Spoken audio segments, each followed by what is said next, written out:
the transcription believes I speak anything that's understandable. And then I'm just going to share my screen. I'll share that one. There we go. And so what we're going to do is hopefully you can all see my screen. We're going to start off with the icebreaker. Then I'll go through the plan for today. Our focus is rail data and what we're going to be doing with it, with a bit of a focus on the rail replacement buses, but also, Andy, I know that the 17th is actually 21 and it's soon going to be 24 stations missing. So what we're doing is figuring out the best way for us to get that data and where to intercept the data coming through. And once we've got that, we can grab the data and do it. It's just we've got piecemeal information about the stations currently, and we're just trying to we'll grab them from this data and double check that we get all the data that we need. So I know this has taken a lot longer. It's a bit like your ACCO code split. It will happen. It won't happen overnight, but it will happen. For those who know New Zealand memes, that's a hair ad from the mid-80s. It won't happen overnight, but it will happen. So today we're going to do the icebreaker: name, pronoun, where you're from, favourite train journey. And I will go from the top down. So I'll go first and then I'll run through everyone else. Hey, I'm Dr. J, use they as a pronoun. I'm effectively the service owner for NaPTAN. I wave my hands and I draw pictures and run these conversations is pretty much what I do. And my favourite train journey still has to be the London to Amsterdam commute that I was doing just before COVID, because it was one of the loveliest things of going through countrysides just at sunset on both of my journeys. My journey on a Sunday evening and on a Thursday evening coming back, I'll be going through the beautiful countrysides just as the sun was setting, and it was really lovely.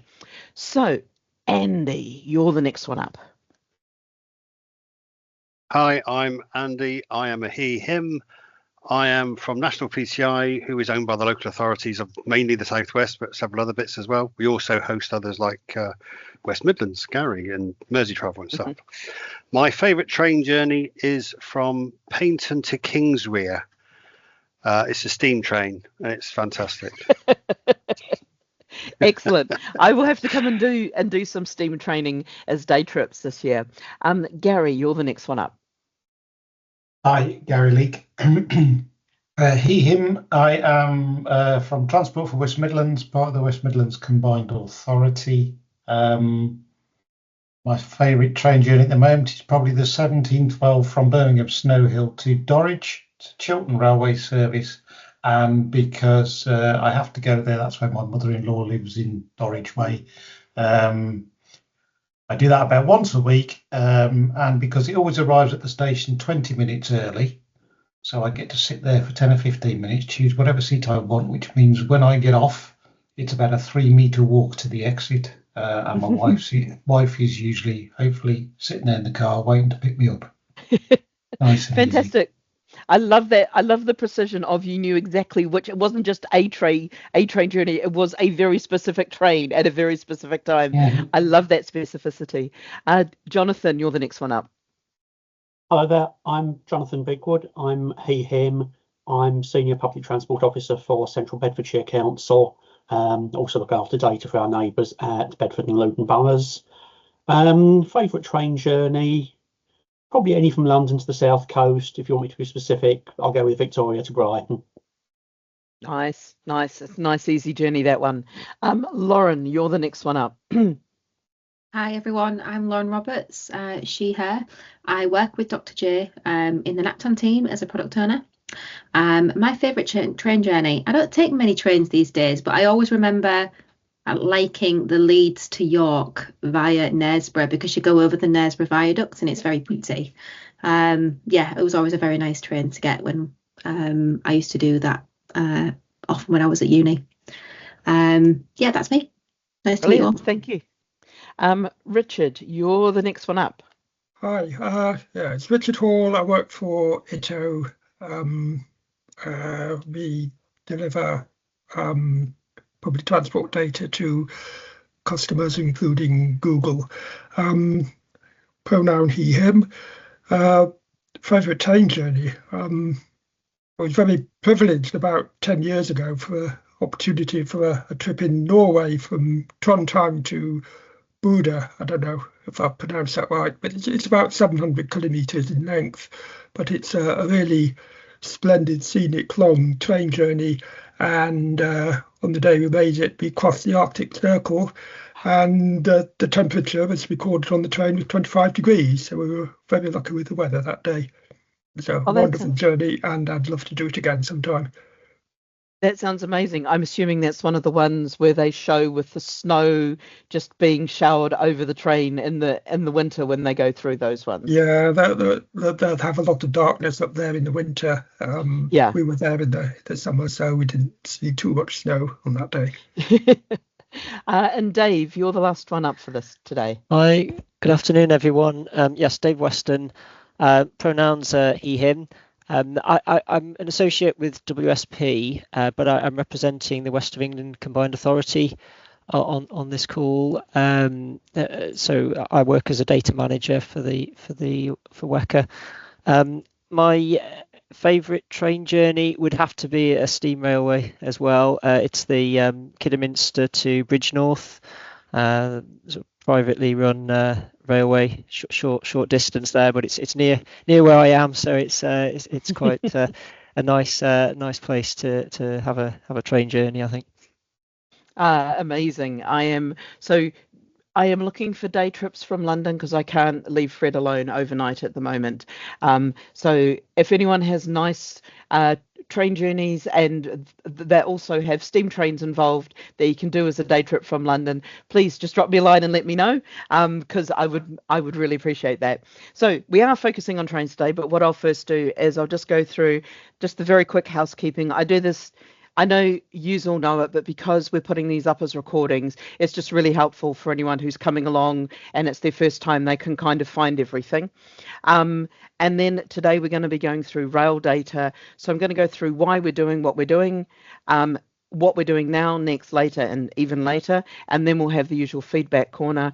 For a lot of today, what I'll be asking for is kind of red flags, green lights. So if something is kind of hitting the vibe, going to work, you think will work really well, let me know and give me some green lights. What I also need to know is those red flags of there's a complication that you might need to think about. Let's just have a talk through what that complication might be and kind of bring those up.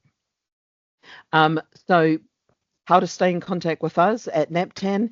You can watch the previous public meetings. These are all published up on the YouTube channel. I recommend watching them at high speed.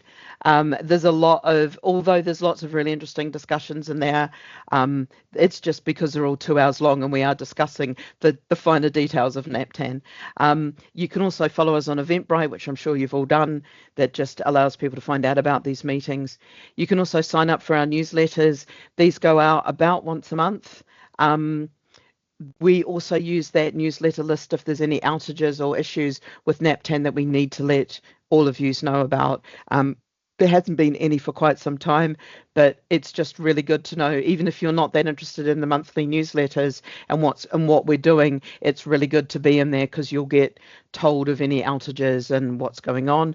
And documentation about NaPTAN, we've now got the additional information page that we are working on, just taking all of the NaPTAN information that exists all around different parts of the Gov UK and bringing it all into the one space and checking it, because what we've found is there was a lot of inconsistencies in some of what was being recommended. So we're just bringing it all through and rewriting it so that it's as consistent, internally consistent as possible, and also matches with what we've talked about in these meetings.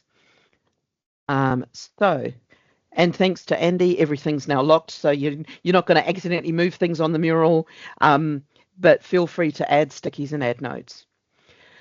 So taking a deep breath, because we are going to focus on rail for the next couple of hours. One of the things that I started to do, and I did this when I was talking about bus names, is bring forward the three personas that we've kind of got for our passengers. So we've got Beryl, who's travelling to see Beverly. Beryl is coming into an area where she's never travelled to before. So this is somebody who doesn't know the area, who needs the journey planning part of NaPTAN to give them clear information of where something is, the intricacies of how to get into somewhere, or where the next bus is and things like that. So Gary, she will not be somebody like you. You are much more like Beverly, who knows exactly which carriage to sit in, and you can walk out and be 3 meters from the exit and just walk straight out into your wife's car. That is much more a Beryl persona of somebody who knows the area really well, knows all of the shortcuts, and wants to also explain those shortcuts to Beryl. So it's kind of thinking about those two personas. And the third one, which I'm just going to mention today, but they're not really part of the consideration in this part of the work, but they will be as we move to bringing in A+ NaPTAN information for rail services, is Brenda in her electric wheelchair. So she needs to know how to make a trip that meets her accessibility needs. Now, that's a whole separate piece that we'll put off to one side. What we're talking about today is building a lot of the infrastructure that will allow us to bring Brenda's information across, but also allow us to bring in rail replacement buses, because that is the pressing need. So I'll get onto that in a moment. Hopefully those personas make sense to everybody, and you can see why we're talking about the passengers and those kind of two broadly distinct areas of somebody who knows the area and somebody who doesn't, because I think that kind of covers most of us as we do a journey. You either kind of really know where you're going or you kind of don't. So the train infrastructure on 910. How bad is it at the moment? We've done an audit, just to let you know, and we are 15% out from what we should be. So there's 14.8 something percent out. So there is we have 160 stops that we shouldn't have. We have 21. We don't have 21 stops that we should have. We have 218 that need to be named slightly better, have their name match what's on the National Rail and Network Rail information for a start. So there's quite a bit of work for us to do to sort out all of the train infrastructure. And one of the things that the way that we're sorting this out is we're going to say stops that are in the 910 data set are going to be only live stops on the heavy rail service. Previously, it's been up to somebody like me to make a decision whether something is heavy rail, 910, or light rail, 940, which is light rail, metro, tram, trammy trains, trainy trams, whatever you want to call them. They're all on a slightly separate ATCO code. And what we're going to bring in is, and we're working with the policy team to write this out so it's really clear for people who are doing my job in the future. So 2050 me will know exactly what should be in which ATCO code and how to define something. So we're saying that it's only live stops on the heavy rail service. This means as stops come into service, we will know about them and be able to bring them across. And if stops are withdrawn from service, which is less likely, but they do get closed and moved, we will be able to withdraw stops from the service as well. Does that make sense to everybody? And is there any red flags with taking that approach in policy? Gary, sorry, I've got a bit of a stutter today, Gary, so there's always going to be a little hesitation when I say your name. My apologies. That's all right, don't worry, that's okay. No, I was just wondering, because obviously you mentioned adding and removing things from that data set. In the West Midlands, we've got 3 new rail stations that will open. Pineapple Road, something else and something else. Yeah, I don't know which ones they are. I don't know. I'm a bus person, so I don't know. I've not asked for a rail station to be added, so I just wonder what the process is at the moment, or if that's a static process, or is that going to change with all this rail stuff you're doing? So what we're going to do is we're attempting to change it, and we're using Pineapple Road as an example one for us, as a tester one when we build out this process. So when stuff goes live, it's going into the Network Rail and National Rail systems several months before it's actually live, so that people can start scheduling train services and that from it. What we're trying to do is grab that moment and be informed of the train station as it's going to start to be able to be travelled from. So we will know the date that you should be able to travel from it. Sometimes it's a couple of weeks out, but they tend to know what date they're actually going to be running actual passenger trains from it. So we can have the goal is to have the rail station arrive in our system with its actual start date in our system. So if Andy gets Pineapple Road, and Gary, it's one of the ones up in your area, and I remember it because it's such a cool name, Pineapple Road should arrive in our system with a date that says from this date you can book tickets, you can travel from the station. So Andy's travel line southwest will know about this and be able to display it through the journey planner. So you shouldn't need to come and tell me about these stations anymore, because that's what we're trying to do, is remove that manual part, because simply it was getting chaotic, because people were assuming that we would know magically. Of course we didn't. And because it was an operational train thing, not a policy train thing. So our policy connections weren't able to give us the information from the rail team. And we were just really lost in figuring out how to get that information. What we've started to do is to go backwards through, and I'll show you the different rail systems that we're probably going to be using, going backwards through the rail systems to find the right place to get the filter for, here is a passenger station, not a freight station, not a freight platform, not a siding, not a transfer, not a train wash. All of those things, we know which are passenger stations with passenger platforms, and we can get those and when they're going to come live. So Gary, we are keeping an eye on your 3, because they're the ones that we're looking for in the systems to get a heads up. So we know already there are Darwin records for them, but those Darwin records don't indicate platforms. They just say very vaguely there is a station, very vaguely, and they say it existed in 2023, which is also not quite right, because they're coming online sometime later this year, I believe. Yeah. So we're using that as a test, and Andy, this is why we've taken a little bit longer, because we've just been trying to track down to make sure that we're getting all of the right information for these stations, and we're not getting confused with sidings and point crossings and stuff like that, because everyone kept pointing us to Darwin, and everyone kept pointing us to NaPTAN. So one of the things that we're also trying to do is avoid a circular loop where we've set a data point and somebody's using that to feed us data. We're trying to ensure that all of the data is independent of what we publish. So we're essentially collecting information from across the rail network and putting it together to create a station. I'm seeing some good nods, so that's all good. Richard, you've had your hand up very patiently, so I'll come to you. Yeah, well, you mentioned the distinction between 910 stops and 940 stops. I'm just wondering, might be later on in the agenda, I'm not sure, but what we do with stations that are shared by both. I'm thinking particularly in London, where some heavy rail stations are also used by underground trains, and sometimes they even share the same platforms.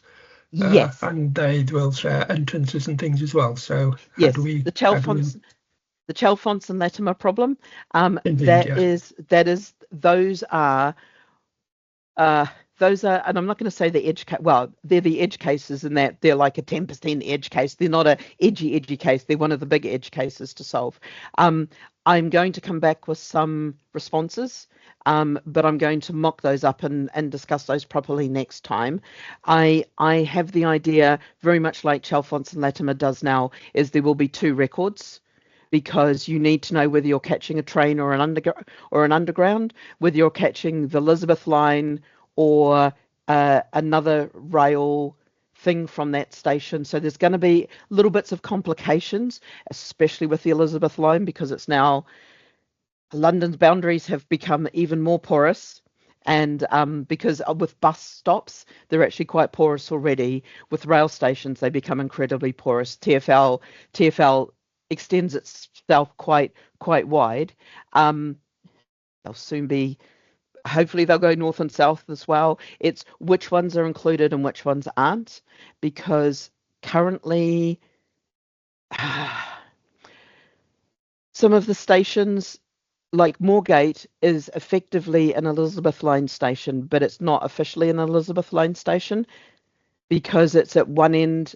The station's listed as Liverpool Street, but if you're at the other end of the train, you're actually in Moorgate and you can use Moorgate instead. So it's kind of one of those weird ones of how do we indicate something like this so that people can build nice pathways to direct people around the station. So the whole goal is eventually to give all of the information so that people can build pathways to indicate, like Gary knows, Brenda Beryl, you hop on at the back of the train because you're gonna want to go to Moorgate rather than Liverpool Street. So you want to be at the Moorgate end, which is at this end of the train, because those Elizabeth line trains are dreadfully long, and I had to walk the whole length of one because I forgot which end I needed to hop in on.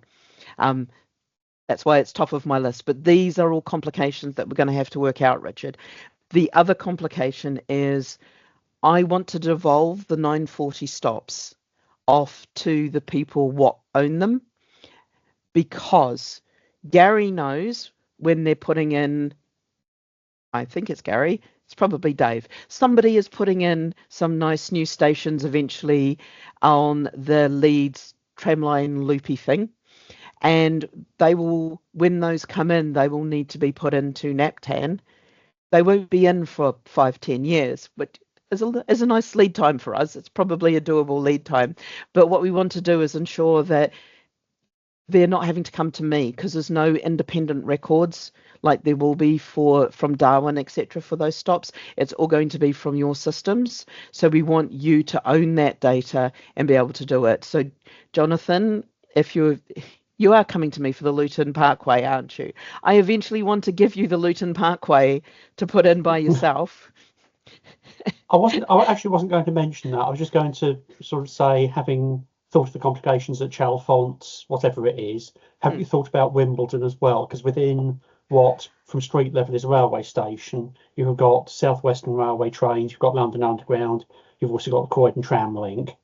Absolutely, and that is one of the that is one of my King's Cross and Pancras ones as well, because King's Cross and Pancras we've got international, 3 types of rail, plus 4 underground lines, plus buses, etc., etc. It's those very complex stations are the ones that I'm leaving slightly to the end, but I will, because we'll have got most of the pattern figured out, most of the data figured out, and then we'll sort it out. The other one is Clapham Junction, because we've currently got 5 Clapham Junctions as 5 Clapham Junction rail stations. I know there's also, I know. Jonathan's giving me a look of, are you mad? And I'm like, I'm not mad. That's just the data that I've inherited. So that's Carla, my favourite excuse. Yeah. I can say these stations were created in the early 2000s. I don't know why there's 5. Tim River, even looking at them, couldn't help me decipher why they'd put in 5. So what my goal is to get it down to 1, and then add all the platforms that one needs, so that you can indicate which part of this 20-something platform behemoth of Clapham Junction you might be coming in on, because that determines which exit you're going to be closest to. And you might want to choose a slightly different train that leaves 5 minutes later, and save yourself 5 minutes walking. Yeah. It may have been round sort of trying to make interchange times more sense, because if you're changing from sort of platform 1 to platform 3, it's a couple of minutes. If you're changing from platform 1 to platform 17, you've got to allow a fair amount of time. Yeah. But because they haven't put in platforms and they haven't really lined them up, I believe there was an intent, and over time that intent, because it wasn't clarified and it wasn't made explicitly clear, has just kind of, I'm sorry, I can't think of the right word, fallen apart, disintegrated. So rail stations, we've got quite a bit of work to do.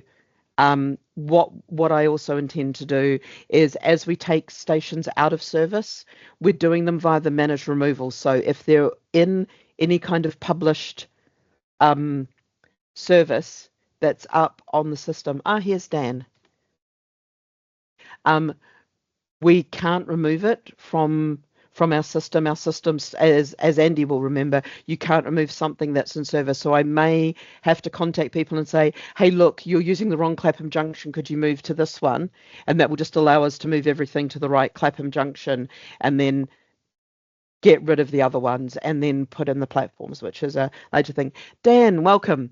I'm going to quickly skate backwards and get you to do, because you kind of know everyone, quickly do an intro. So do your name, pronoun, where you're from, and your favourite train journey.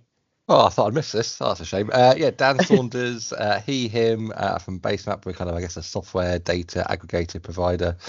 Favourite train journey? I like the Swanage steam train that kind of goes around that part of the world. It's a lovely little line that goes through like Corfu Castle and things like that. Very, very picturesque. And there's something that I still get very excited about, just seeing the kind of steam going above the trees and the tooting of the horn.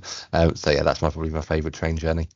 Amazing, because Corfu Castle is one of the ones that this is one of my edge cases, because Corfu Castle is apparently in the heavy rail surface, but it's not.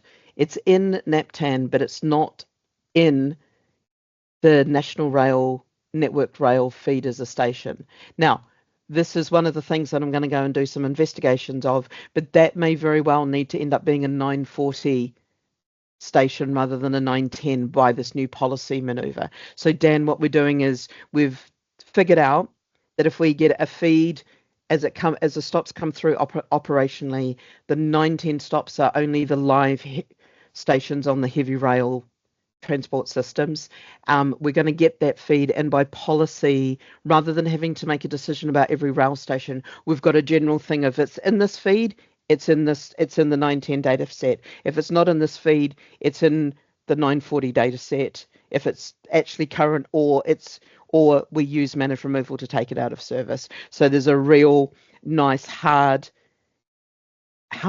policy decision, but very easy to make for somebody like me, because people like me doing my role have been asked to make decisions as to whether stuff is in the rail stuff or the 940, and sometimes I don't think we've made the right ones. See the interterminal link at Gatwick. Andy. Oh, you just mentioned Corfu Castle. It's obviously my area. It's got my data has got a 940 stop already. Which We're is only great. using the 940. Which means that I can get rid of the 910 my side, you stop. can delete the 910.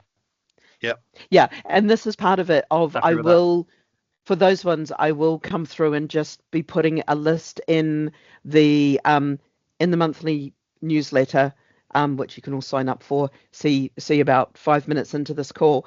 In the monthly newsletter, I'll be putting in, these are the stations that we're taking out of service, so that if you read that and you see something, you're like, oh, please don't, I've got a summer service that definitely needs that station, just grab me and we can quickly have a conversation. If we need to put something back in, we'll put it back in with like a 1 or a 2 or something appended to the end. I've got no problems with that.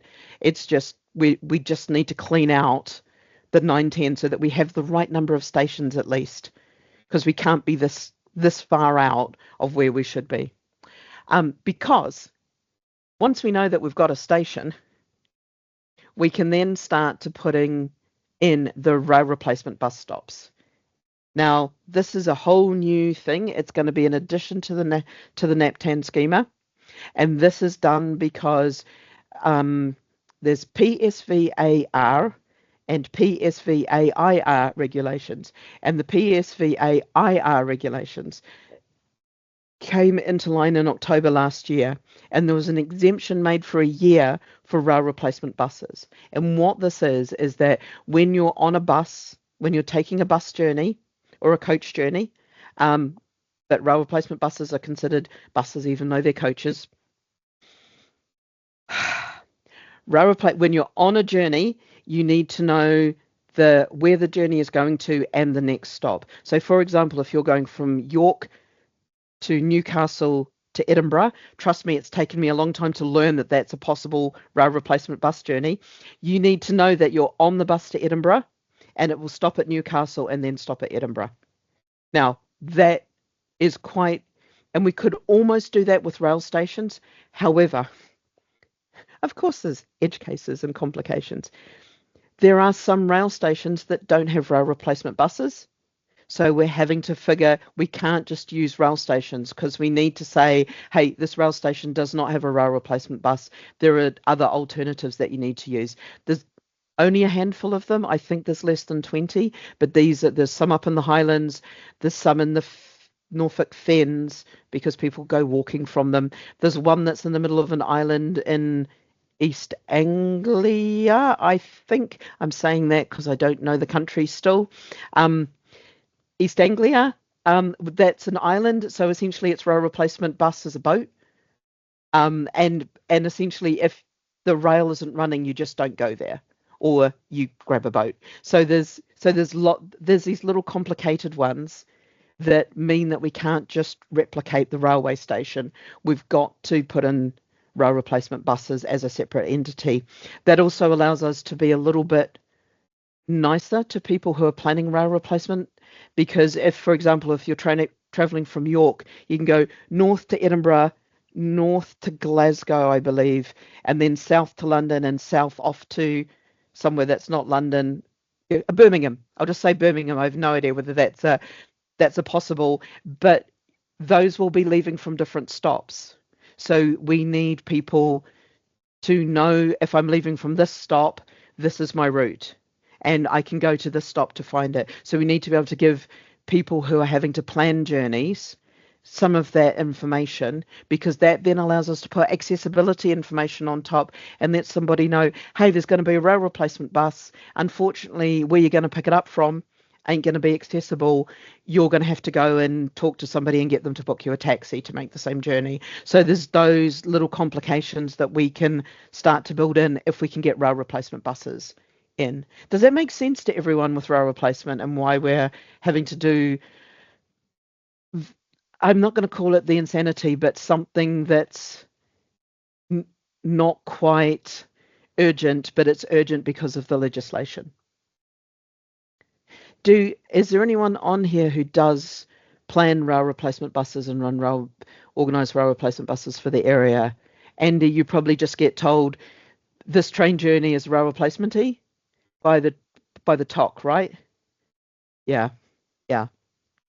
On the first call, we had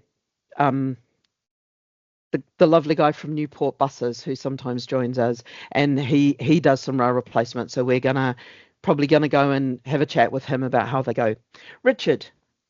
It's just to say that a lot of rail replacement buses use stops which are used by everyday buses. Yes, I will be explaining. So they're not exclusively rail replacement stops.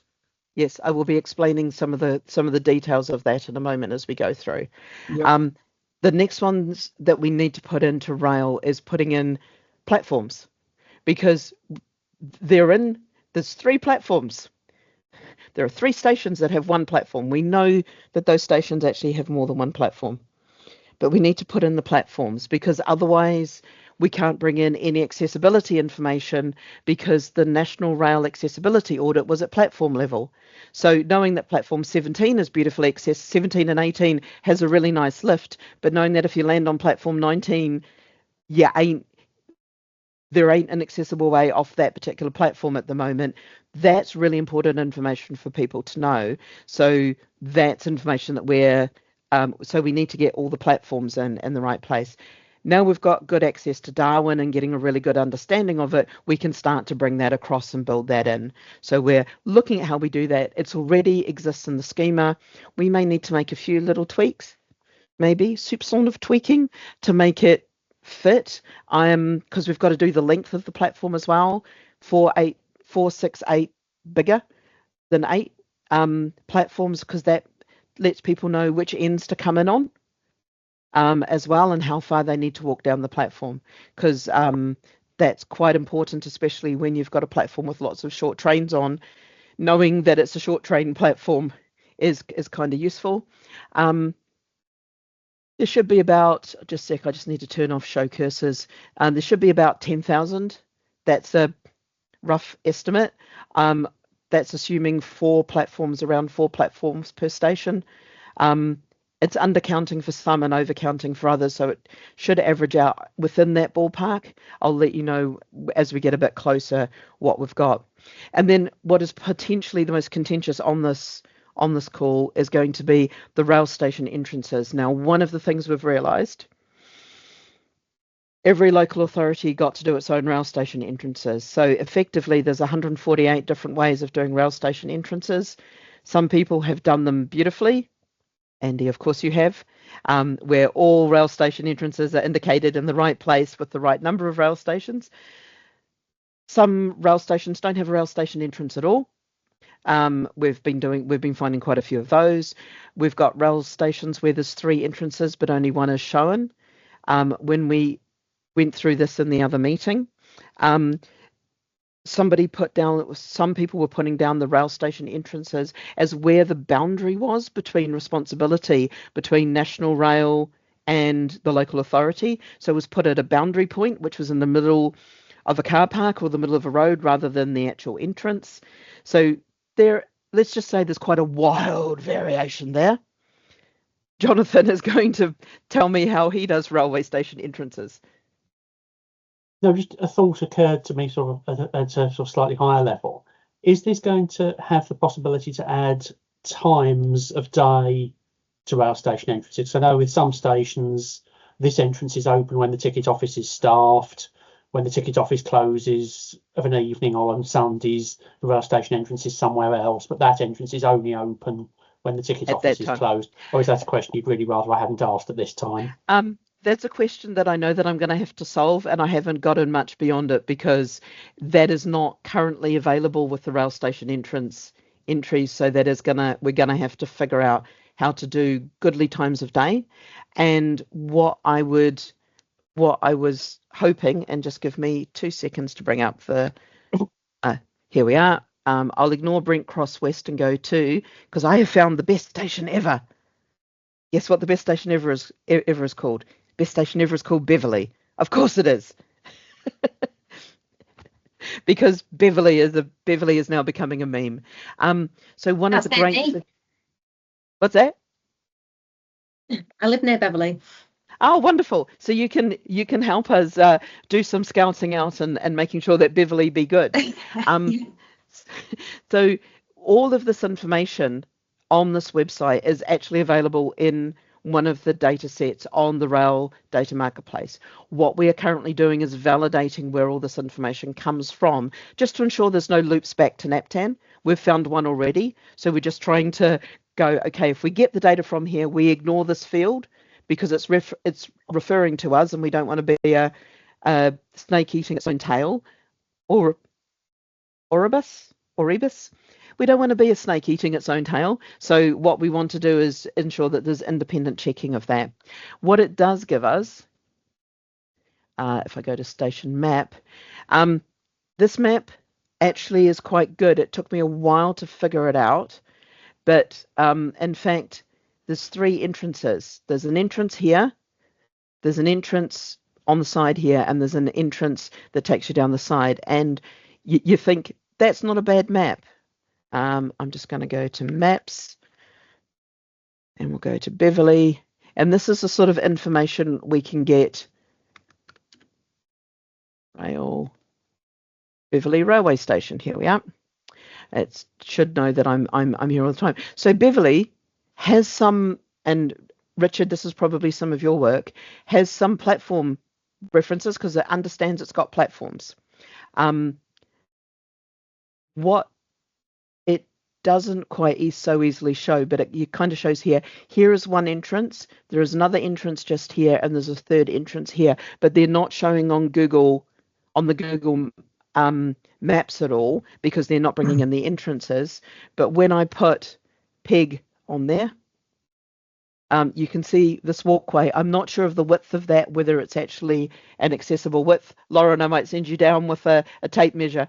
Yeah, or your baby buggy, which is about the same width. But there's a walkway there. If we come to here, there's the bridge, but which is at one end of the station. This side you can't walk on, that's actually blocked off when you look at slightly more recent photos than 2010. And there is a hidden entrance over here in the brick wall besides the station, which is really only visible when you look at images from the platform and look back the other way. So even using Street View, a lot of the stuff is hard to line up for people, because one of the questions is, well, why do we need to provide this information? Can people just use Street View to do this? And I'm like, it's a lot of faff, but also even Street View doesn't tell you what's there and what's accessible sometimes. Let me just do this, and I will drop Peg again on one of these ones. I think it's this one here. No, wrong side of the station. We'll try that one. Woohoo! Okay, so here is the station. If I come down here a little way, that's the bridge, that's the entrance one way, and there's a hidden entrance in the side just over here. That is an entrance that we need to code in because it's not clear, it's not easily visible from the street because of the way that the walls line up. I don't know the hours for those, so this is kind of one of those ones of, like, the main entrance would be available at these hours, the station's open from these hours to these hours. Those are the kind of things that we need to figure out how to put in, and hopefully we, rather than having to put them in, we can just grab them, get them from all the station information. So there should be some hours here somewhere. There will be some hours here somewhere. Oh, here we are, ticket office.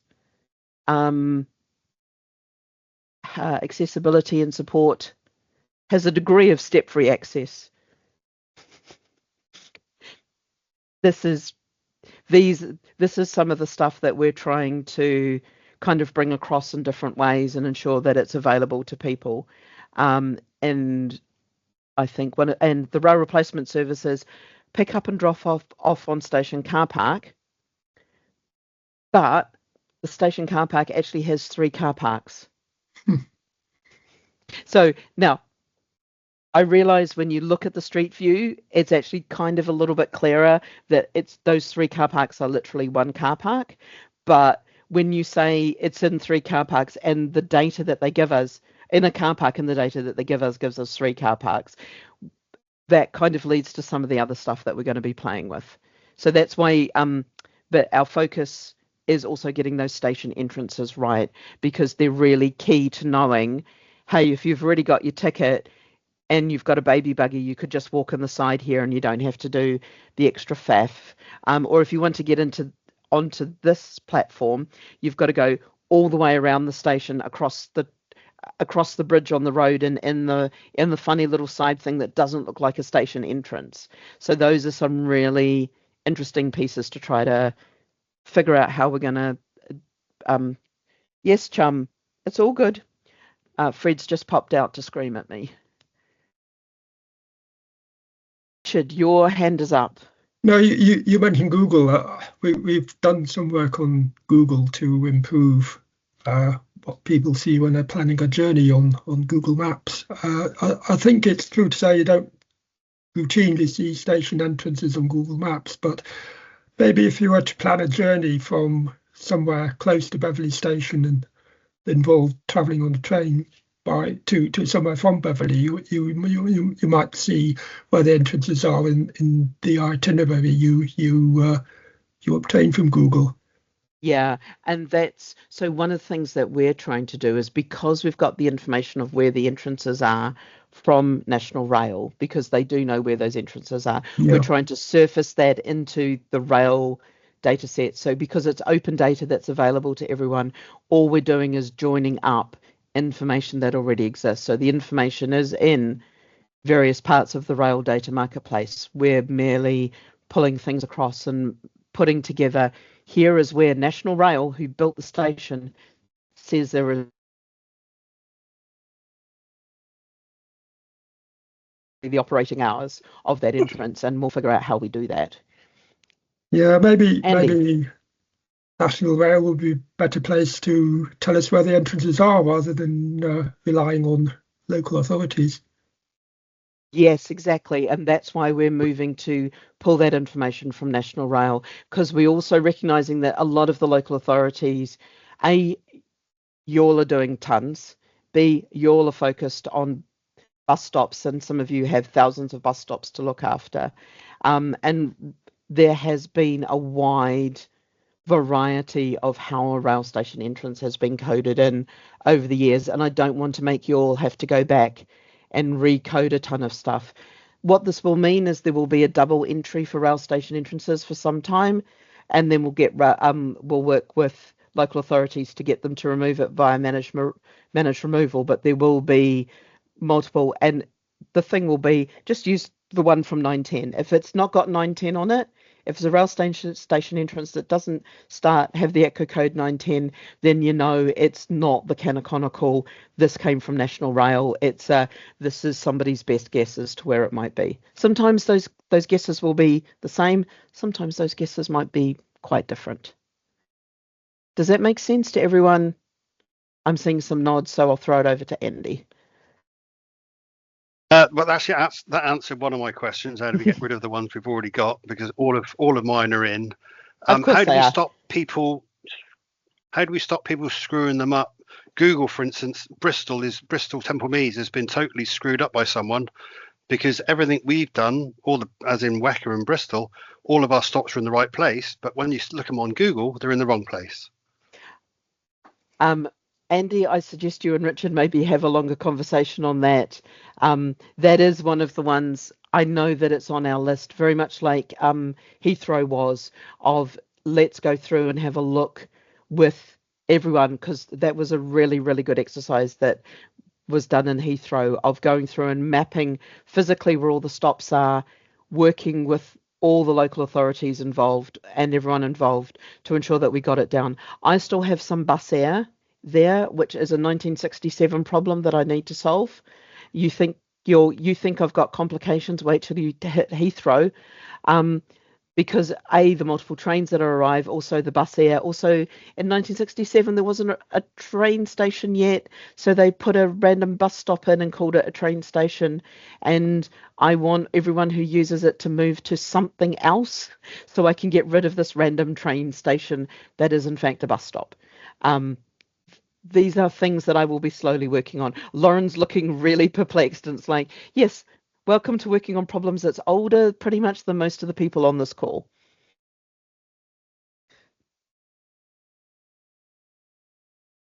Sorry, I'm just going to yell at Fred for 2 seconds. Ask your question, Dan, while I just go and check on what Fred is up to. I was at an Ordnance Survey Partner Conference last week, and they're making a big deal about how they have now mapped large site locations across Great Britain, and they use things like shopping centres and things like that, and colleges and airports and rail stations. And they said they've mapped all the entrances to all the rail stations in the country. So I guess my question is, look at their NGD transport layer and see if they can save you. And that would be quite relevant, because they've just went live on that, I think, last month, on a couple of days ago. So chat to someone there. It's a different team to the people I put in contact with previously. This is their NGD team, which is slightly different to the highways team. But yeah, it's definitely worthwhile chatting to them about this, because they've just said they've mapped all the entrances, and they've actually shown where access is by different disabilities and things like that at different locations, and how it connects to the OS network. Now the issue here is going to be licensing of that data, because obviously it's a premium data set, but there is a right to publish. If you are public sector, you can publish that data. I don't know enough about the licensing, but if the DfT sponsored it, the chances are it could be opened up into the public domain, but I don't know. You'd have to chat to them about that, but I know they've mapped it all, because I saw a good demo of it. Could you be so kind as to send me and Lauren, Lauren, if you go to the last part by feedback and just put your DfT email address in there. If you could just email me and Lauren that contact. We work with Oz, who's the Ordnance Survey person at or the Geospatial Ordnance Survey connection at DfT, so we can ask Oz for the data. Oz very, very well. Oz is brilliant. He's amazing. Okay, I'll put you in contact. I'll drop you an email to the person. That would be amazing. Thanks, Lauren. Thank you. Right, that's brilliant. Fred is just having a moment. I think he's having a zoomie. It involves screaming at me. Jonathan, how your thoughts?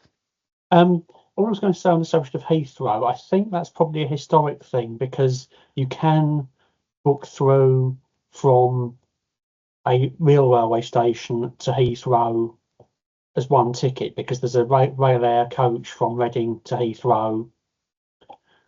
I suspect there's a few others like that lurking around the country because I think you can still book through a train ticket from anywhere to Minehead by changing onto the bus at Taunton. So there may be odd. They do exist as a 3 or 4 letter code in the system that the National Rail Network has. So that may be why. Yeah, and I'm aware of them. So what I want to do is just work with the people who use them to try to get it so that you can they're linking it up slightly differently, or it makes slightly more sense. I don't end up with a extra rail station at Heathrow that's effectively a bus stop, because in there lies confusion in the future for people who anyone who's picking this up in 2050 trying to figure out why is this rail station not look like a rail station, looks like a bus stop. It's either in there with a purpose and a very clearly defined name, etc., and it's all documented, or it's out of there, my preference. And a bus stop is a bus stop and a rail station is a rail station, and the rail air uses a virtual bus stop or a virtual rail station or something like that to do that ticketing, and it's clear where it stops, because sometimes the coaches weren't stopping at that stop because it's not part of the remapped coaches, and 1967 to now. There is still Terminal 1 sitting there. I have so much cleanup to do for Heathrow. You can see the look on my face. Me and Carla are just trying to figure out what we can get rid of without breaking things. A lot of Terminal 1 can go, but it's figuring out some of the other parts of Heathrow, because people keep saying, oh, we might bring it back in at some point, and I'm like, if it's that some point is not in the next 5 years, we'll just create a brand new one, because it's going to be so much easier than resurrecting an ATCO code. Creating them ain't as bad as it used to be, and I'd rather create one if it's a new place, because it's going to move and it's going to be all of those things. Dave, your thoughts? Yeah, hi. It was a question really about the platform data in NaPTAN. So we've talked about entrances earlier. I'm working on a MAS app for WECA, and we were looking into some of the NaPTAN data and found that some of the platforms are not showing up in the data. Yep. I think Lawrence Hill's one example. We don't got platforms. We've got 3 platforms for 2,500 rail stations. Yeah. That's canonically, that's very obviously wrong. So one of the cleanup pieces that we need to do is put the platforms in. Ideally, that would have been before rail replacement buses, but because of timing with PSV AIR, that's now after rail replacement buses. So we'll put rail replacement buses in first, and then we'll start looking at how we bring in platforms. So I know that's going to slow you down a little bit. My apologies. It's tricky to do this, and we're trying to put it in so that we don't break what everyone's doing. Yeah, sure. Is there a rough kind of roadmap time scale for this? Because it's something that I could share with my client. I did have some kind of roadmap timescale. Lauren will know this because we were talking about it, because rail replacement buses the data needs to be in there by October, and I'm like, yeah, we can easily work through and get that done by October. That's not a stress. About less than a month ago, actually about 3 weeks ago, I got told, no, it's not October. It's early August for you, because there's this innovation, and there's a couple of complications that mean we need to have rail replacement bus data in at least a user acceptance testing or a kind of testing format much earlier than we were planning. and a real hard path to production so that everything's ready to end in well before October. So, Dave, I can't give you a time frame other than we will look at it after that, but it's tricky, and we're trying to think of the fast ways that don't break things, but also because NaPTAN is not a go fast and break things type system. NaPTAN is a crocodile. It goes slow, it evolves slowly, and we try not to break anything because you all are so dependent on it. It's crucial for making things work, so we don't want to put anything in that's going to break somebody's system. So, yeah. As John Birtwistle would say, so you've answered the question, but you've not actually answered the question. No, I don't know the time frames, and we will try to be as open as we can when we're starting to work on it. That's why we're working on now, next, later, and much later, because it lets you know what we're focusing on and the sequencing, but we can't give you times. If that helps you a little bit, at least. Yeah. Okay. Yeah. Thank you. Right. So we've done all of that. Oh, good, chum. Well done. I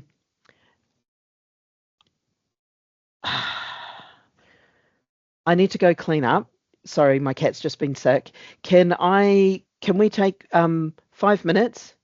Go grab a coffee. I'll put this on. I'll put the recording on pause, and then I will come back and sort it out. I knew he was howling for a reason. 5 minutes later. Hello.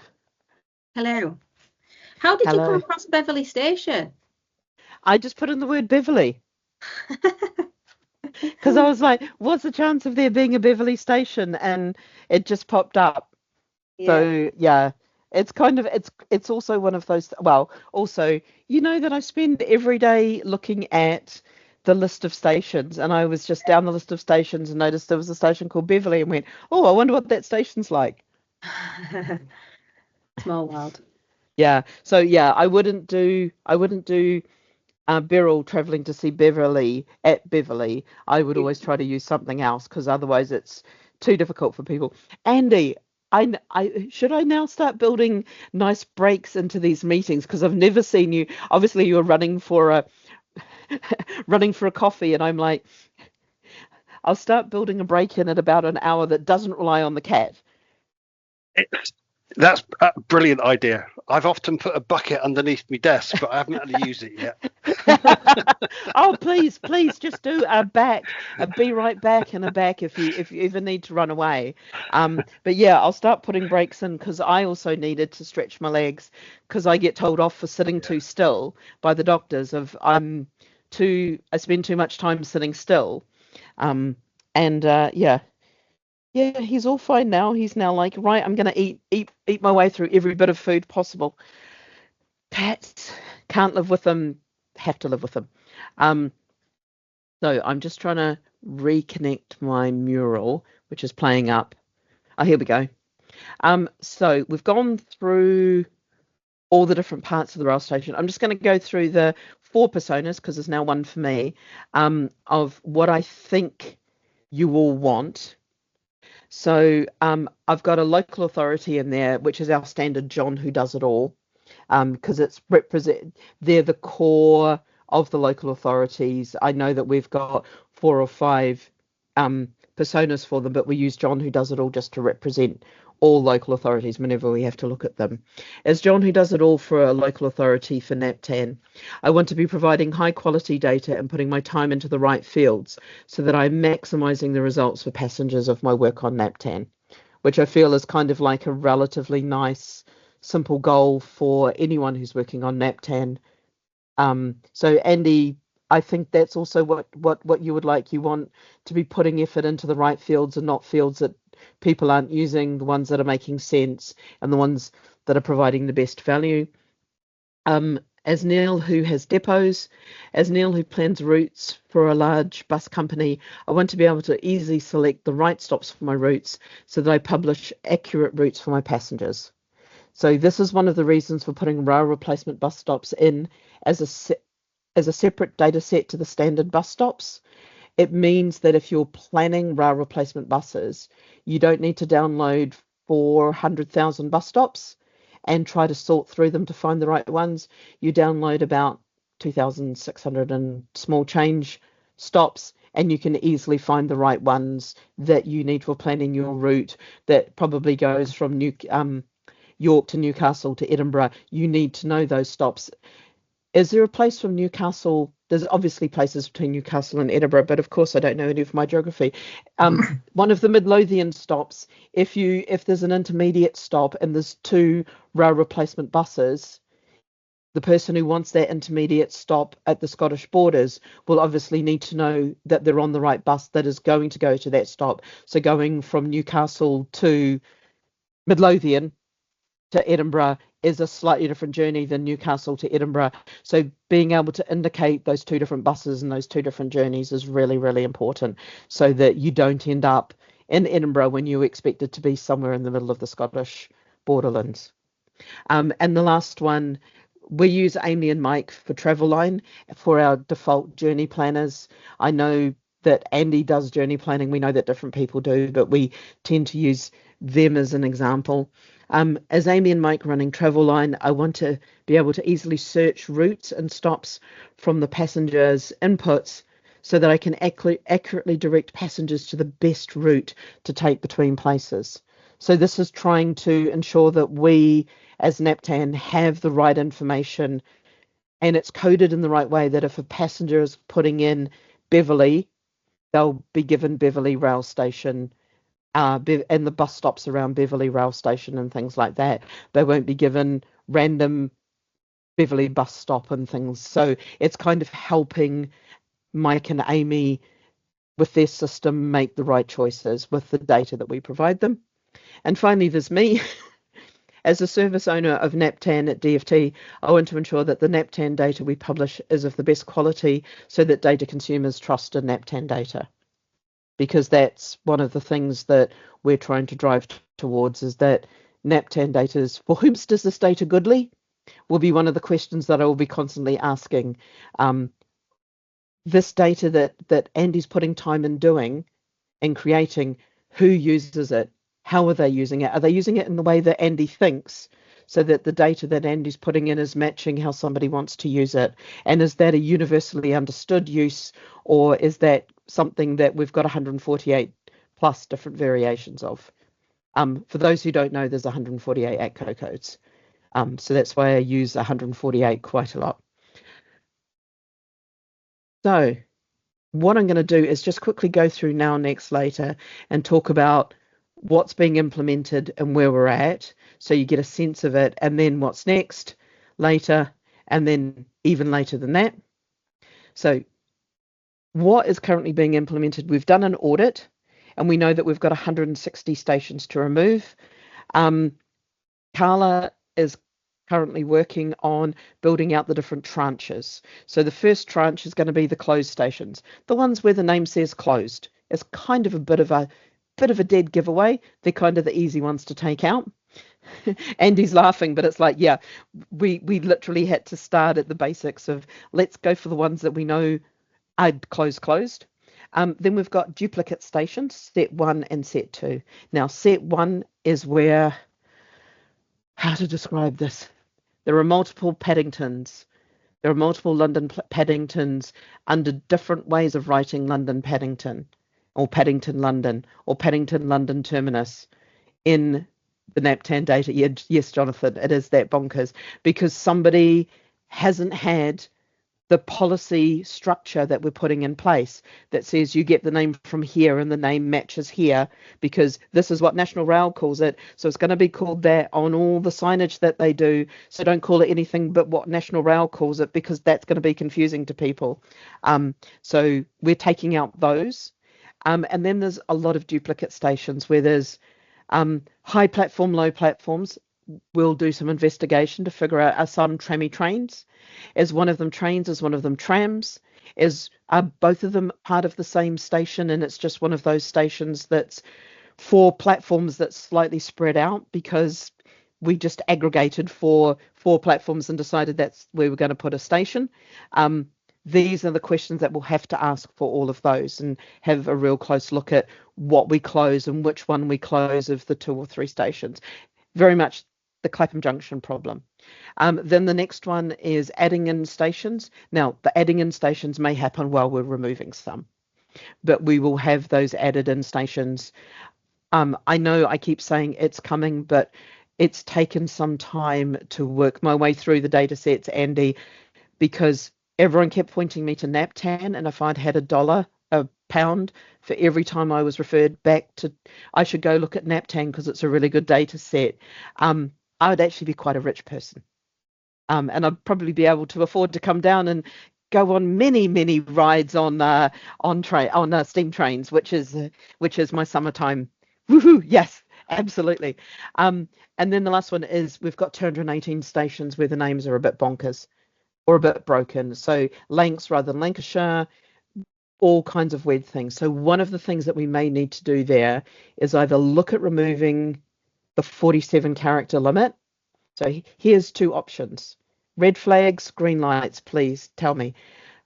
2 options here. I either shorten the word rail station, and that allows me to fit all the name of the station plus most of rail station, or I remove the 47, 48 character limit, and that allows me to go those 2 characters over that I need to fit in rail station when I put in the correct rail station name. Which one of those 2 is more likely to break people's systems? Dan, you're going to tell me. I think extending the character limits with the wise way. I'm not sure you can extend it long enough to do that really long railway station in Wales.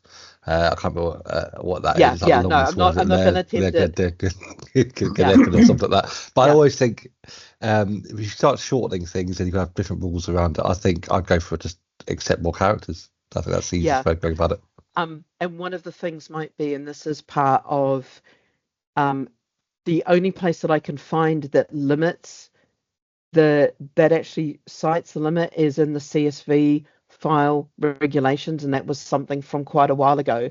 So if we can pull that out, it'll actually pull it out for all the common names will lengthen out. The short common name we might still keep short because that's used for those restricted fields, but we will have a look at what we can extend it to something sensible. I'm not going to try to fit in that particular rail station. I'm not going to attempt it. I can barely say Aberystwyth without falling over my own tongue. I can say Murray Place names quite easily. Welsh is a whole different kettle of fish. So we'll do our best, and we'll have a look at extending if that's not going to break things. Andy, you did have your hand up. Well, you answered most of it then, and actually, I was just going to say I agree with Dan. You should lengthen it because we've already got the short term. We got the short name as well for it anyway. So the long name should be as long as it needs to be. The short name is the shortened version of that long name. Yeah. Yeah. A little while ago, I kind of remember that there was a big project that Miles did on the NaPTAN data to say all the stops that were a rail stop is something rail station, and all the bus stops outside of that railway station are called something railway station.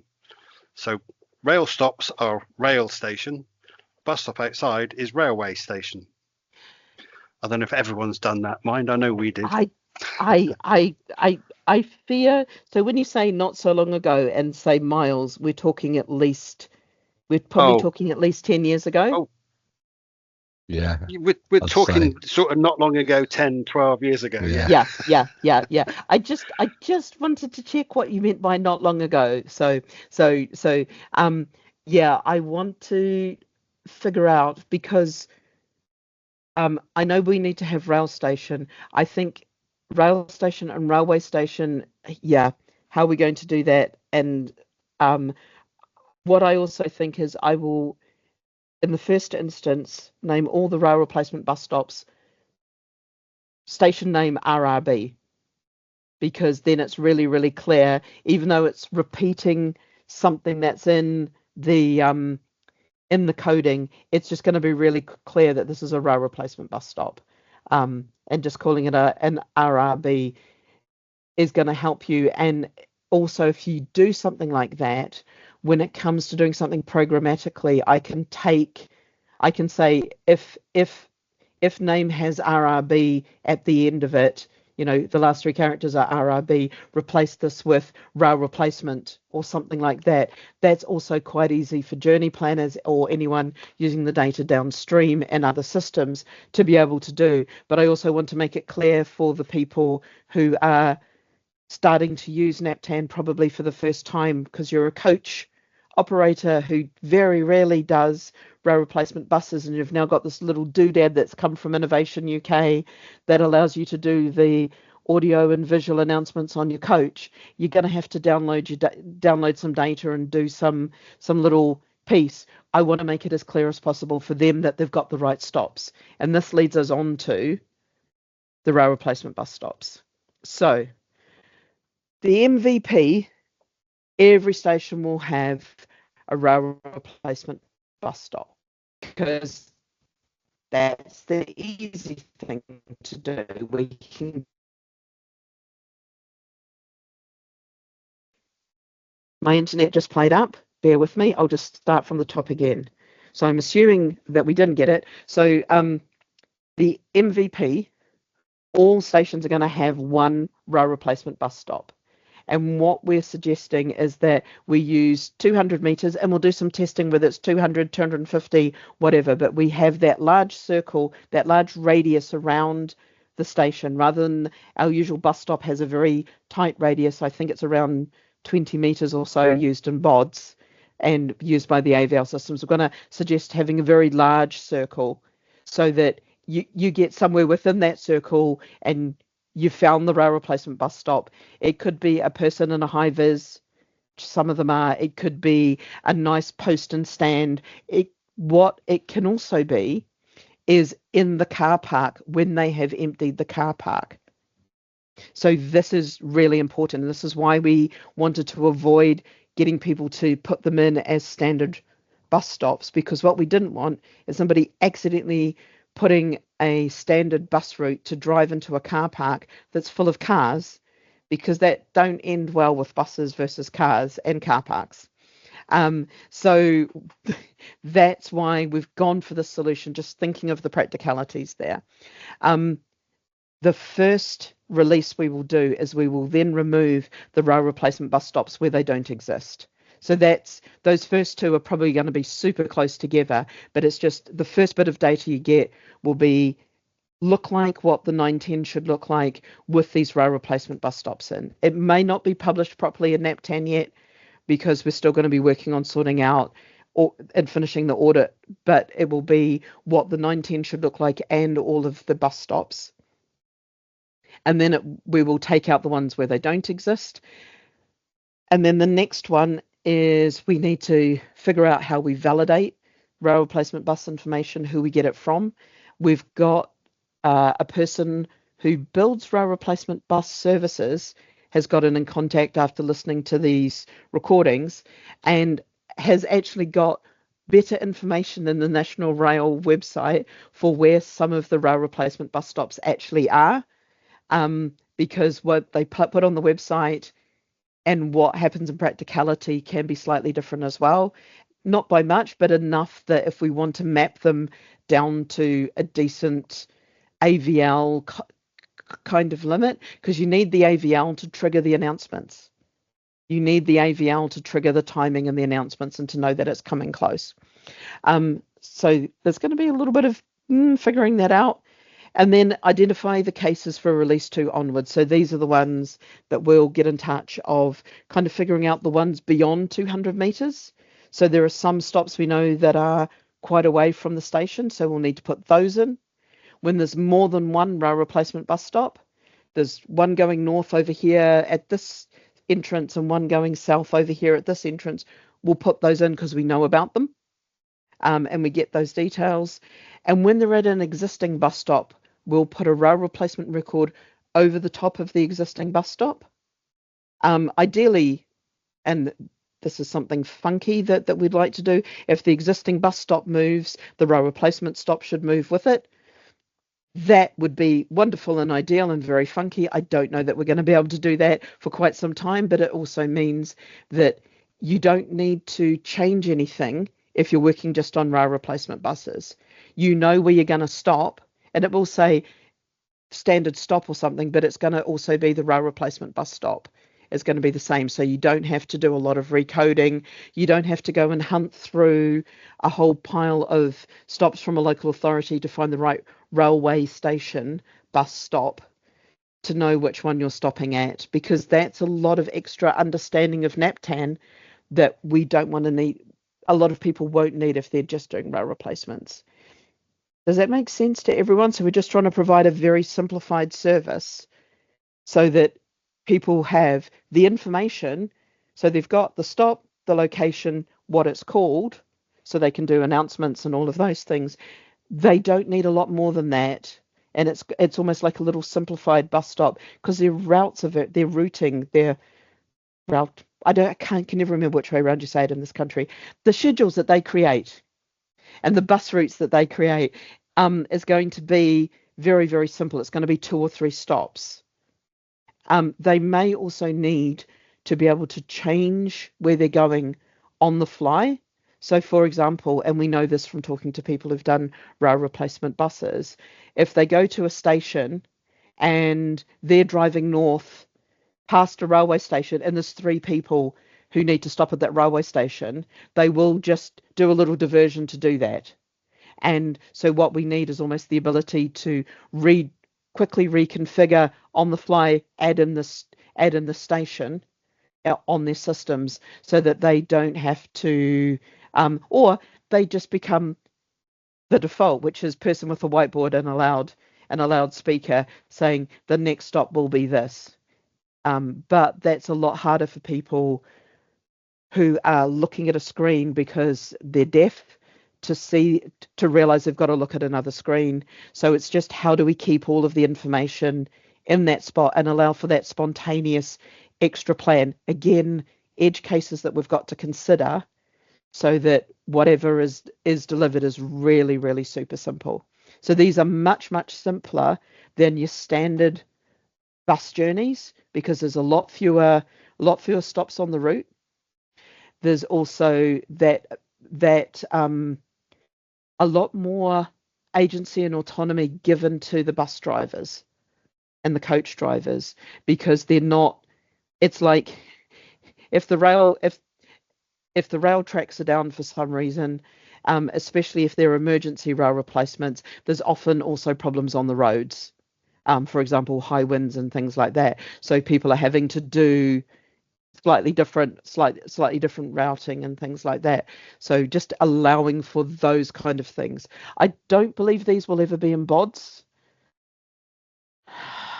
I won't say over my dead body, because but I think having them in BODs might not be what is needed for people, but it's allowing them to use the AVL systems and the on the bus systems that a lot of these buses will have.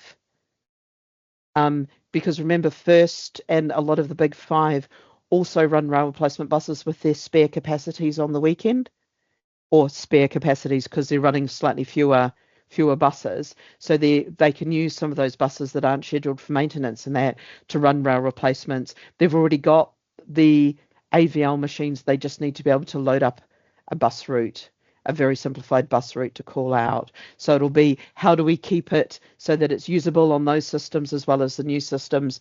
There's a nice little balancing act in how we create this and make this really nice and usable for everybody.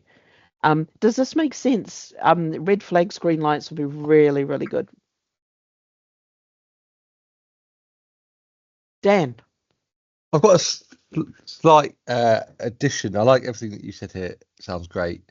There's also some railway stations in NaPTAN that are coded to the local authority ATCO code.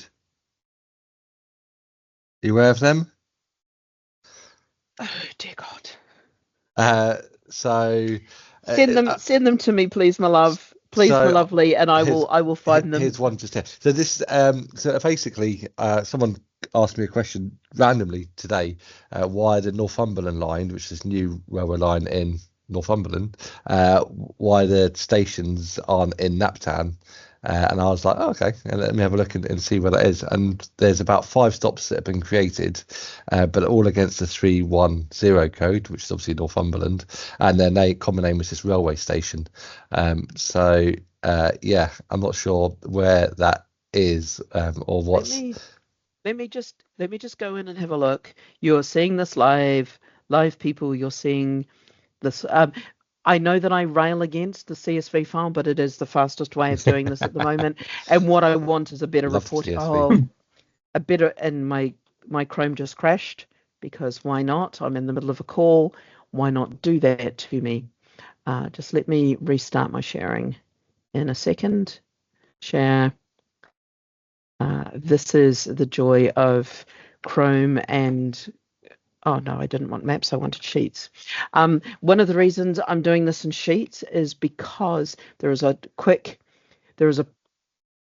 trailing zero, the leading zero is a problem with all NaPTANs. And one of the things that I find easiest is to use sheets, because there is literally this one tick that stops me having to go through every field and turn off, pull in. I just use this one tick. Replace, insert new sheets, do it as a comma, import data. I'm just going to have a look at those stops, Dan. I'll use this one as an example. And See at the I top can there, go, all the railway stations and the common names. yes. So what is the one that you should Ashington P. I'm guessing that's the one that's just been created. But basically, they've just opened the Northumberland line, which is being run by Northern Rail, but it's been paid for by Northumberland. So obviously, they've created these stations. But to create the stations, the local authority have done it as NaPTANs as opposed to somebody else. Yeah.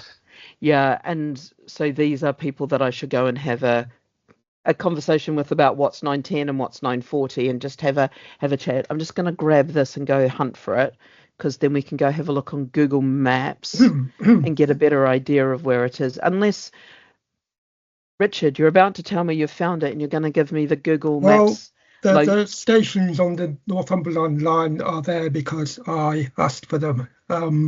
What you see, the 3100 codes that you see there are station entrances. They're not the actual stations. Excellent. So they should exist in my. So this is also part of it. They all appear as 910 codes as well. Yeah, is if everything is in 910s.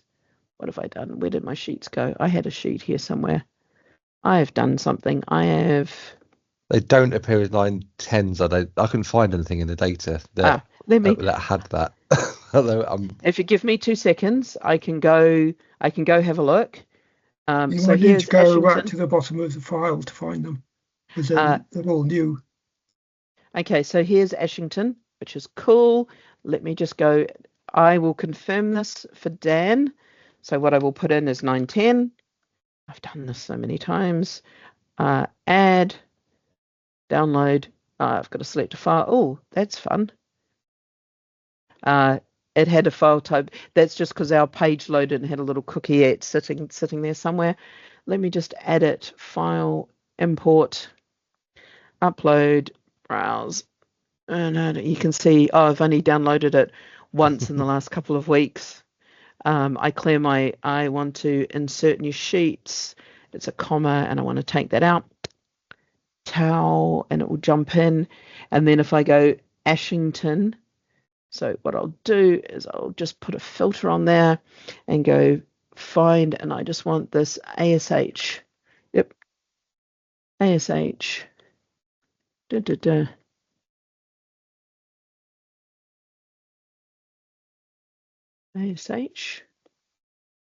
You should be showing up. Ashington. We're going to be there now. Come on, because I know that I haven't added it. So what I will also do, just bear with me. Is it in your list of 21 that you have to add? That's what I'm just finding. That's what I'm just grabbing the rail audit. You can get a sense of the craziness of the rail audit. And I do remember seeing Ashington. This is the joy of having to do this by hand. Ashton, Ashford, where is Ashington? Ashington. There's going to be an ad. Just let me, Ashington. There we are. There we It's go. an addition, ASL. There we go. So we know that we need to add it. So here's what I did for the audit, just so you can all tell me I'm mad for doing the audit this way. There was a previous audit that was done in 2023, which was a station attributes from the rail station, from the rail data marketplace, but that was supposed to be updated every year, and it wasn't. So we had the 2023 station names. We then used a data link to the National Rail data set, and we pulled from there the CRS code and the National Rail name, which is here. So we pulled the CRS code, the 3-letter code for each station, and the name of the station. We aren't looking at localities or anything else yet at the moment. We are simply starting off with, let's just get names right, and we'll start off there. And then what I did was I also brought in the NaPTAN common name, and manually moving those 3 sets until they all lined up perfectly, we audited all of the rail stations, and we can use, so for example, we know Abbey Wood needs to be updated because it should have rail station probably on there. It might need to have London. This might be the correct name, and this might need to be the one that goes. These are little things that we're just going to have to go through and check. We've also got things like, very quickly, here's one, and you can give me some advice as to what you'd like. Abigail and Penzarm has an and here, has an ampersand here, and an ampersand here. What is more correct, Ora? What is more likable? I like and. Because sometimes special characters can mess things up that you don't expect to do something somewhere. So just give me the and, give me the 3 letters. Cool. As long I'm seeing smiles from everyone. I'm seeing a big smile from Andy because I'm guessing, I know ampersands are used all over sequels and stuff like this. So what we'll do is, that was one of the things that I'm going to do. I will have a quick chat. That probably does mean we will need to remove the common name length, because those extra 2 characters will catch us out in some places. So that's one of the things that we'll do.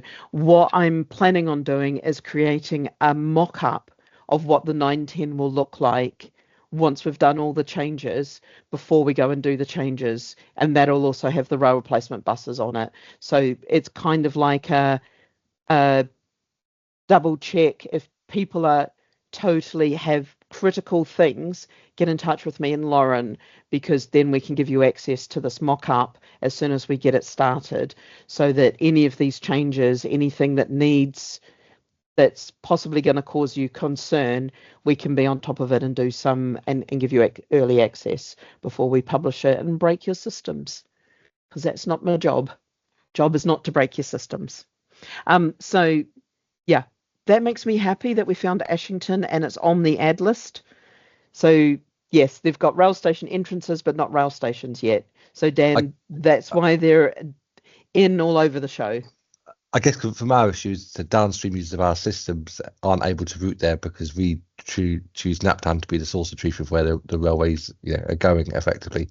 So from December till now, we've had people say, well, we've bought this new Northumberland line. Why is it not showing improvement in access to jobs and things like that? I'm like, oh, well, it's because there's no NaPTAN. We've only got this 3100 code, which doesn't match what we're getting from the rail delivery. But as soon as that can be fixed, would be great. This is when I come back to here. These are the ones for add the stations plus the ones coming soon. We know that they don't exist. And this is, Andy's told me 17. I know there's 21. I know there's soon to be 24. That number ain't going to get smaller. This is one of the things that we're trying to figure out a good way around. We may add the stations once we've got tranche 1 done. If we can get that done, fixing the name of stations is kind of, I won't say it's cosmetic, because it's going to fix quite a few problems for you all, but it's just making sure that we've got it really clear. Oh, and I'll just put a sticky on to say and. Use and, use and, and not, no special characters. I'll just put in the.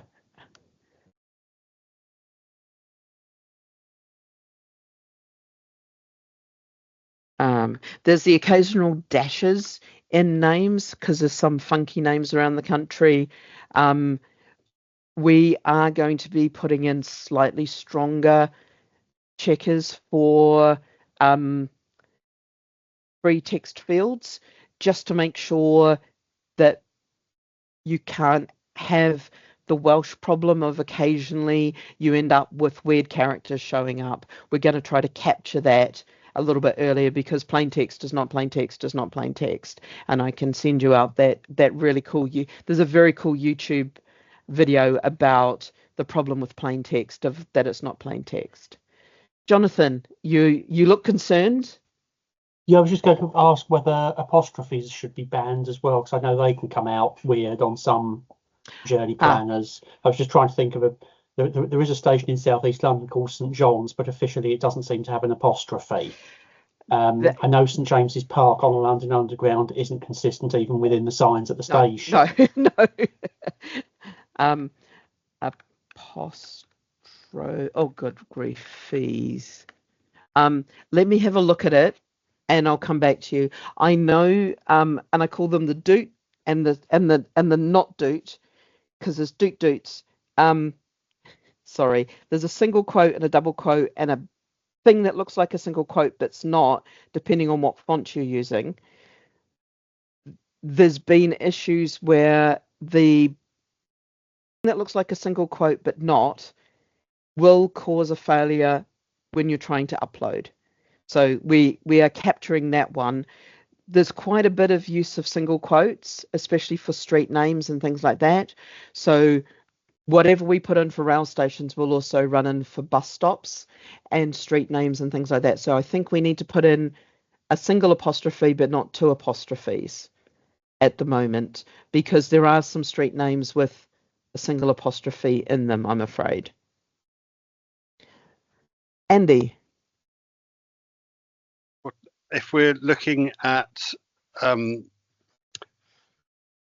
this sort of thing, about, I've totally forgot what I'm going to say. Westward Ho has got an exclamation mark, but the exclamation mark is part of the word. It hasn't got a railway station, luckily, but it does have bus stops. Of course, you've got the weirdest ones, Andy. Of course, you've got the edge cases of an edge case. So what we've done, because originally we were going to take, yeah. Pirate. So I know that there's three characters that were advised in the schema. Nau poa to me for referring to the schema, but were advised in the schema as please try not to use them, but everyone's gone and used them. So there's a pipe, there's a that way space, that way slopey thing, and a that way slopey thing. We're going to allow those, especially within names, because people have used them as to separate out parts of the names, especially in London, where you've got a stop, New Kent Road, Elephant and Castle, Old Kent Road, Elephant and Castle, or London Road, Elephant and Castle. They're using those pipes, and they're quite consistent in how they're using them. So we're going to allow those, because otherwise it would break London, and I'm not allowed to break London. This is all stuff that I'm going to be talking more about, and probably in a couple of meetings time we'll go through all of the special characters and just make sure the ones we're turning off and the ones we're turning on ain't going to break. There's not somebody that I haven't found where it's going to break here, and we'll just make sure that the ones that we are taking out, people have been told, because there's a couple of very small ones in some local authorities, and we just want people to correct 3 or 4 names, because for some reason they've ended up with a couple of that apostrophe's gone round a couple of times, and now instead of being apostrophe, it's some weird characters and then an S, and we're just trying to clean some of those up as well. So you get rid of the weird characters. Richard. Yeah, thinking about stations in Wales particularly, a lot of them are genuinely bilingual, aren't they? And they might have names in Welsh which are entirely different from the English Absolutely. names. So does NaPTAN still have a facility for including alternative names like that? There's stations in Scotland as well which have names in the local language there as well. Yeah. Alternative, or it's not a translation, it's an alternative language. We have one field that can be used, but we're trying to work with Wales eventually to figure out, and this is one of the things that'll be in the next 3 to 5 years plan, is figuring, because it's taken that long to kind of sit down and figure out how we're going to do it. We might look at doing like a language add-on or something to the side that allows you to kind of go, here's the alternative languages. Because, for example, High Street is not translated into Welsh, but the name of the town may be translated into Welsh. So it's how do you, and I can't think of one that works right now. Oh, Wales. So High Street Wales, High Street Cymru will be the same stop, but it's like, how do you show that in the systems? And we need something slightly better than just endlessly duplicating fields, and trying to figure out something that works it the right way. I might be over engineering it. It might just be as simple as just keeping alternative name in. One of the other things, and yeah, we've got 15 minutes, so why not open a massive can of worms, because this will be fun. So thinking back to our two people, Beryl and Beverly. Beverly knows a stop, for example, Old Kent Road Tesco's. It's called Old Kent Road Tesco's. Nobody calls it anything but Old Kent Road Tesco's. Unfortunately, travel planners, some of them call it Dunton Road, which is actually a very, if you're ever in London, Dunton Road is a little side street onto a semi-industrial estate. Nobody knows it as a side road even. Its name is so well hidden, even locals don't know what it's called. So whenever you're on a bus and it says Dunton Road, you sit there and listen to everyone going, does this stop at Old Kent Road Tesco's? Is this the bus to Old Kent Road Tesco's? What we want to do is to say, look, I know Dunton Road by the formal naming convention sounds like the right name, but call it Old Kent Road Tesco's, because that's what everyone calls it. No one's going to ever ask for it by Dunton Road. Now, one of the ones where this comes up a little bit weird is when there's multiple bus stations. So if there's a bus station, 2 bus stations in a local authority, where was the place? What is the place name? Stratford. Stratford might have a bus station. Call it Bus Station Stratford or Stratford Bus Station. And one of the logics that somebody like Dan can write is if the locality appears in the common name, suppress the locality. It's a very, very simple piece of script that we can help our downstream users use to kind of suppress the locality. So it doesn't say Stratfield Bus Station, Stratford or whatever it is. You don't end up with that repeating of the locality. But it also means that when people are just looking for a name, it's much, much, much clearer for everybody that this is the bus station in Stratford and not the bus station in Sheffield. It seems obvious, but I know local authorities are getting tangled by it because of previous missives from the but the data being absolutely perfect doesn't help Beryl and Beverly. So let's have a look at doing something that's a lot more human and put a little bit more work on somebody like Dan, or a little bit more work on somebody like Andy when he's being a journey planner, of just saying, if the locality is in the common name, suppress the locality. That's a really, really easy little script to write, or should be. And we can help you with that if you need a little bit of help writing and testing it, but it should be really, really easy to do. And it just means that Beryl and Beverly have a much, much easier time saying Old Kent Road Tesco's and trying to say, well, sometimes it's called Dunton Road if you catch this bus, but it's called Old Kent Road Tesco's if you catch these 5 buses. It's just making things a lot easier. I'm seeing Andy smiling, so obviously I'm on the right path. Dave and Gary, is this kind of goodly for you? For whom does this data goodly? Yeah, I mean, whatever works for Andy will work for me because we use the same system, really. So for importing this data, yeah. So yeah, and that's sort of the way we try and get Mens to do it, isn't it, Andy? Anyway, in terms of not avoiding repetition, stop naming and that. Yeah. It makes sense as well for me. Oh, brilliant. Richard, you're going to I'm tell just me it's thinking going of to it. make a Yeah, I'm mess just of Eco. thinking of an example where that might not work, and that's one of the new stations on the Northumberland line called Newsham, and it's in a locality called South Newsham. So I think really need to include the name Newsham in both the locality and the common name for that station. Yes, and I think with that, it would be So the name of the it would stop be is South Newsham, Newsham Railway Station.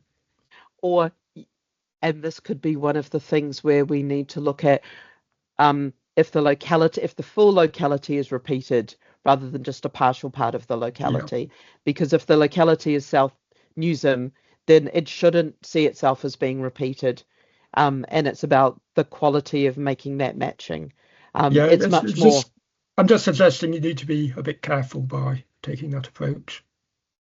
Thank you. I appreciate that. I think we'll be. Oh, don't even start. Do not even start, Jonathan. That is just.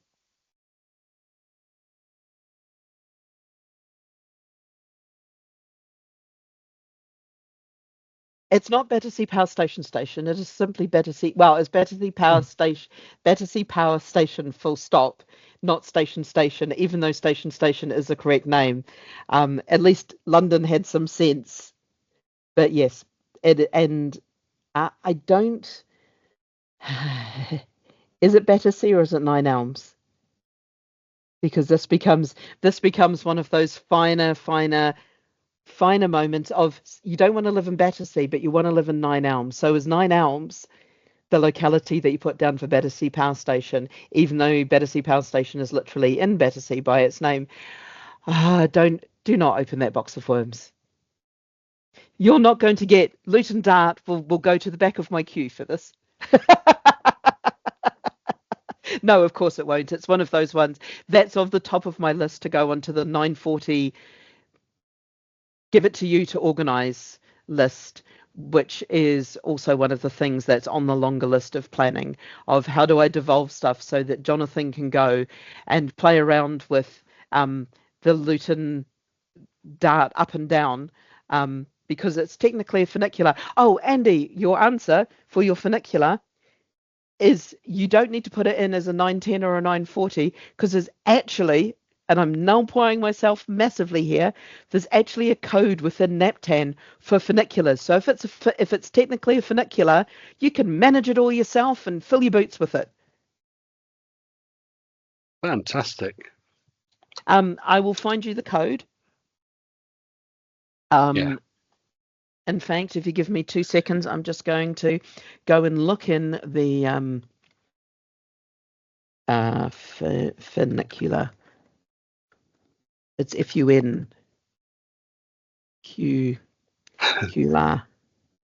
I can't spell it.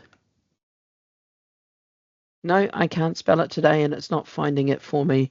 I think it's funicular. FUNICULR. CULR, isn't it? CULAR. I should find it because I know that it exists. Because I had to find them. I will find it for you and send you what is the actual. Now here is fun. It might be in the 2.4 and not in the 2.5.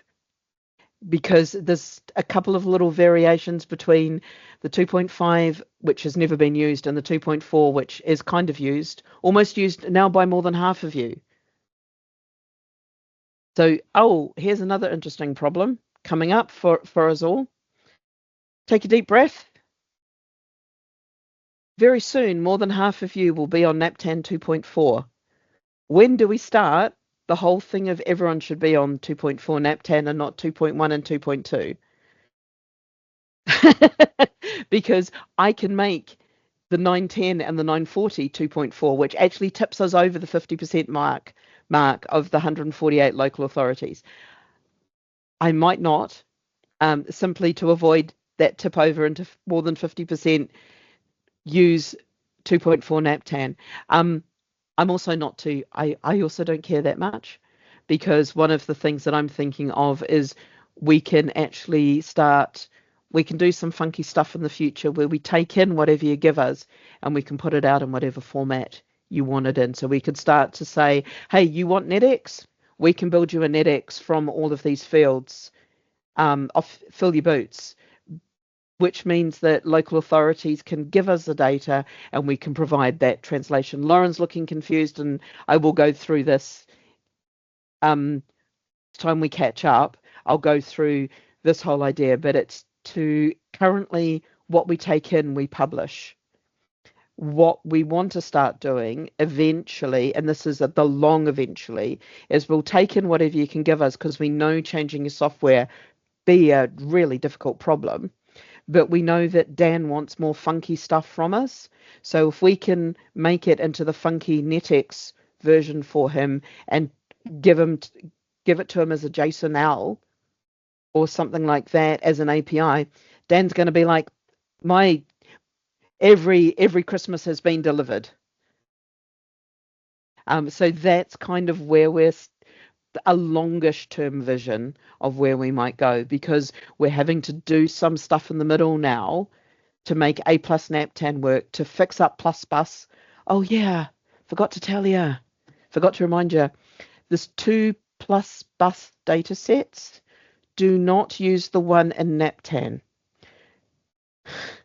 We are slowly going to hide it and then figure out ways of getting rid of it.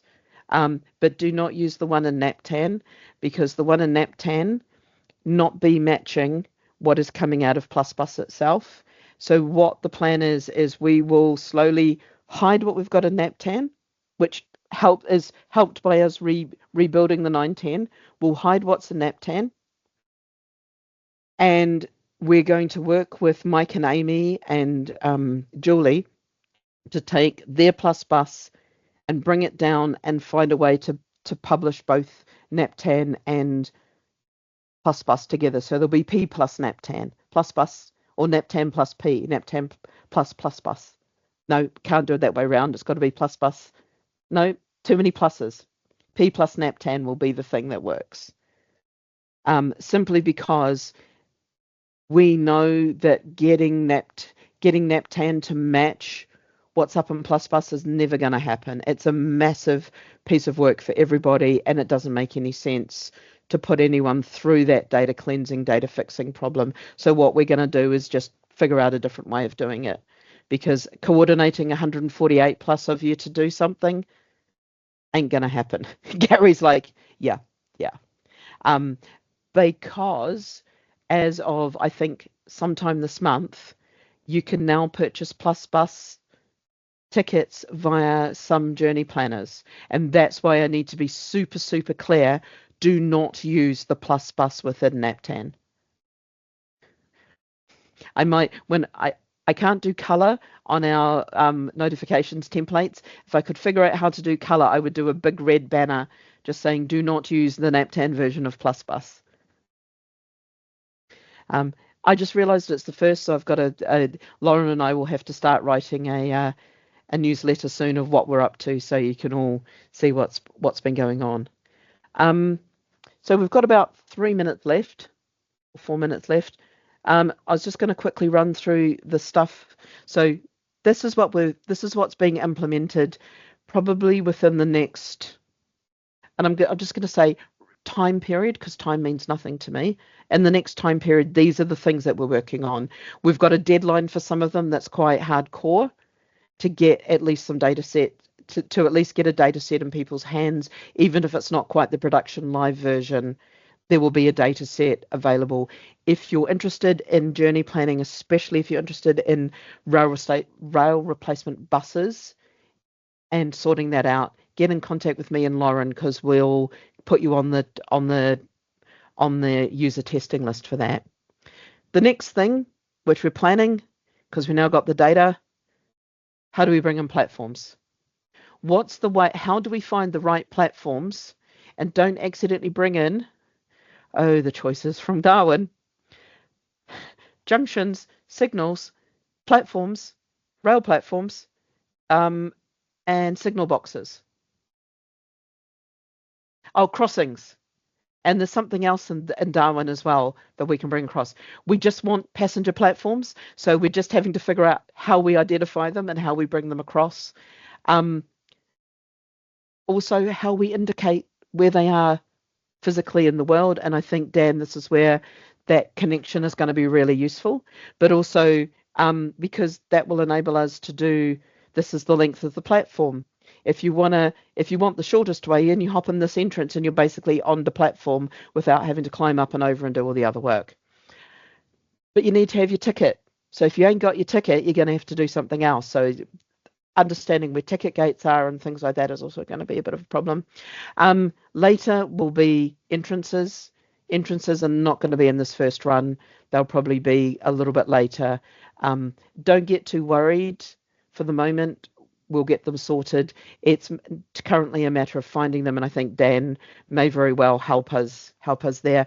But we need to sort out platforms first, because once we've got platforms and entrances, we can start to do accessibility, which is the big goal, because then Brenda can use the data to plan Brenda's journey as well. And we're not just helping Beryl. And it is literally, this is all of the work that needs to go into just bringing in the accessibility data for rail stations into your journey planners. I know it's available as a silo at the moment, but we can't bring it in because it is held at platform level with entrances, and we can't do that. So what I will do, just in the last minute or so, thank you all for your time, for your patience, for your input. It's been really great. This has been a brilliant discussion, and thank you so much. Jonathan, I'm even going to thank you for bringing in Battersea Power Station for this. So if you can, just let us know what gave you joy, what was good and useful, what frustrated you, what wasn't good or useful, and what is missing, what made you sad. And Lauren, I've got it locked. If you give me 2 seconds, I will just unlock it because it's part of a group. And I'm trying to do that live, so of course I mess it up. I've got to unlock the group first. I don't want to unlock everything. Unlock the group, and then I should be able to unlock. Look. That should be unlocked. That should be unlocked now. Have a crack. Yeah, you should be able to put your name in there. So yeah, I appreciate everyone's time and input and energy here.